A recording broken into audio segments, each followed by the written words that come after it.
வாங்க சைவ கறி குழம்பு சாப்பிடலாம். இது சப்பாத்தி, பூரி, இட்லி, தோசை, சுடுசோறு, தயிர் சோறு, பழைய சோறு இது எல்லாத்துக்கும் இந்த காம்பினேஷன் அவ்வளோ சூப்பராக இருக்கும். இது செய்ய தேவையான பொருட்கள் 200 gram mushroom spicy masala packet நான் யூஸ் பண்ணியிருக்கேன். 1 வெங்காயம், 1 தக்காளி, 6 பல்லு பூண்டு, 1 இன்ச்சு இஞ்சி, கருவேப்பிலை, கொத்தமல்லி, 1 பட்டை தேங்காய்.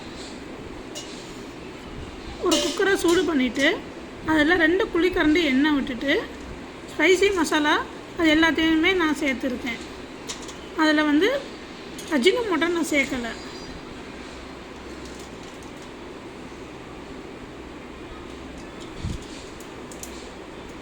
அதுக்கடுத்து கருவேப்பிலை நான் சேர்த்துருக்கேன்.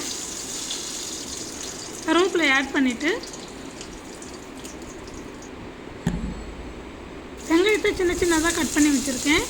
அதை இப்போ நான் சேர்க்குறேன்.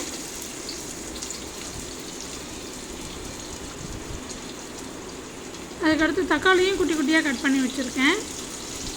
அதையும் சேர்த்துட்டு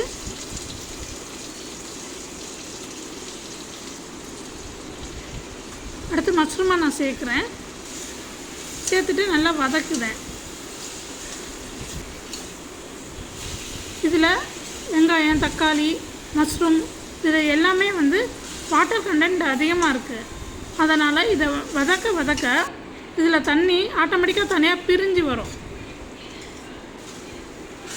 அதனால் அந்த தண்ணியிலேயே நம்ம வதக்கிக்கிட்டே இருந்தாலே ஒரு பாதி அளவு இதிலே வெந்துடும் நம்மளுக்கு அந்த காளான்.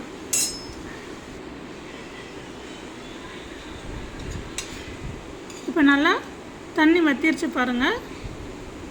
அதுக்கடுத்து தக்காளி தோல் பிரிஞ்சிட்டு வர்ற வரைக்கும் நீங்கள் கொஞ்சம் வதக்கினாலே நம்மளுக்கு ஒரு பாதி அளவு வெந்துருச்சுன்னு சொல்லி நம்ம தெரிஞ்சிடும். அடுத்து 300 ml தண்ணியை நான் ஆட் பண்ணுவேன் குழம்புக்காண்டி.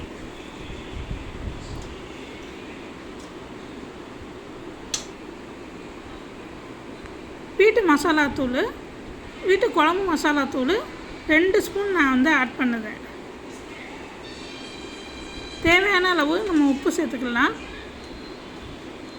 சேர்த்துட்டு அதை நல்லா கிளறி விட்டுட்டு அது பச்சை வாசனை போகிற வரைக்கும் நம்ம கொஞ்சம் வெயிட் பண்ணலாம். இதில் கொஞ்சம் நம்ம கொத்தமல்லியும் சேர்த்து கொத்தமல்லியும் கட் பண்ணி போட்டுட்டு அது கொதிக்கிறதுக்கு நடுவில் நம்ம அரைக்க வேண்டியதை ரெடி பண்ணிக்கலாம். இஞ்சி, பூண்டு, தேங்காய் இது எல்லாத்தையுமே நம்ம மையாக அரைச்சி எடுத்துக்கலாம். இதை அரைக்கிறதுக்கு நான் 100 ml தண்ணி தான் நான் யூஸ் பண்ணியிருக்கேன்.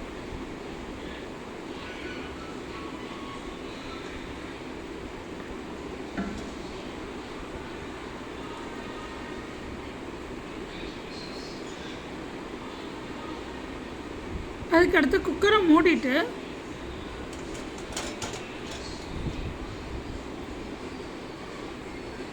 5 விசில் வரைக்கும் நான் வெயிட் பண்ணுவேன்.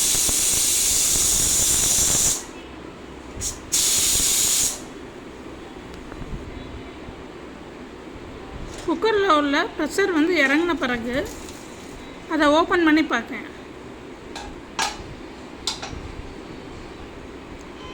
அது குழம்பு திக்காகவும் இல்லை, தனியாகவும் இல்லை, ஓரளவுக்கு ஊற்றி சாப்பிடுற அளவுக்கு பதம் தான் இருக்குது. இந்த பதத்தில் இருந்தால் தான் நம்ம சப்பாத்தி, பூரி, சுடுசோறு எல்லாத்துலேயுமே கொஞ்சம் நம்ம தொட்டு சாப்பிட்ற மாதிரி இருக்கணும். மேலே அலங்கரிக்க நான் கொஞ்சம் கொத்தமல்லி போட்டிருக்கேன். நீங்களும் இதை ட்ரை பண்ணி பார்த்துட்டு இதோட உள்ள கமெண்ட்ஸை எனக்கு சொல்லுங்கள்.